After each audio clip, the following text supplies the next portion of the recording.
Last week, the Prime Minister was forced to U-turn on her unfunded tax cut for the super wealthy. Yeah.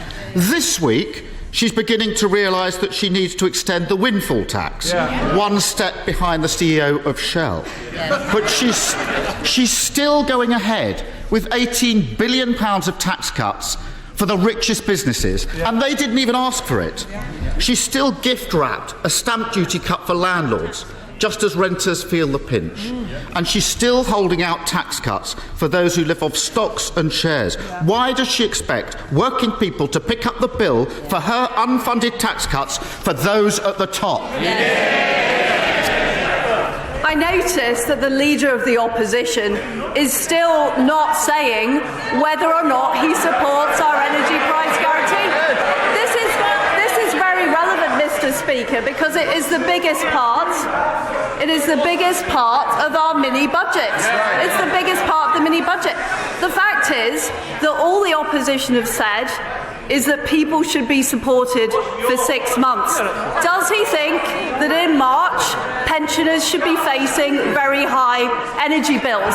Because that's what will happen if he doesn't support our energy price guarantee. Keir Starmer. Mr. Speaker, not even attempting to answer the questions now.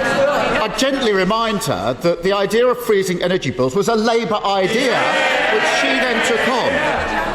During her leadership contest, the Prime Minister said, and I quote her exactly, "I'm very clear. I'm not planning public spending reductions." Is she going to stick to that? Absolutely. Absolutely. What we are... Look, Mr. Speaker,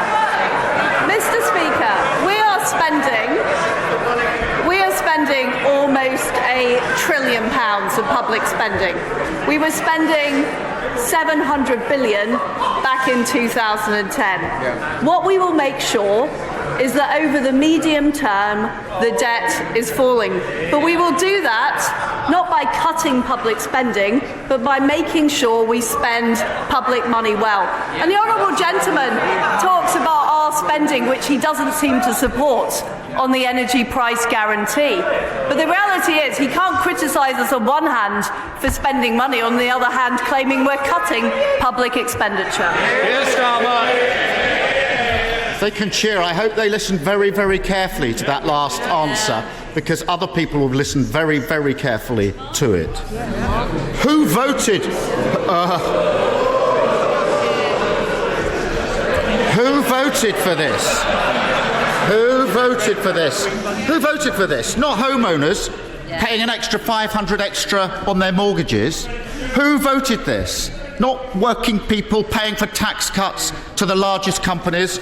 Who voted for this? Not even most of the MPs behind her who know you can't pay for tax cuts on the never, never. Does she think the public will ever forgive the Conservative Party if they keep on defending this madness and go ahead with a kamikaze budget?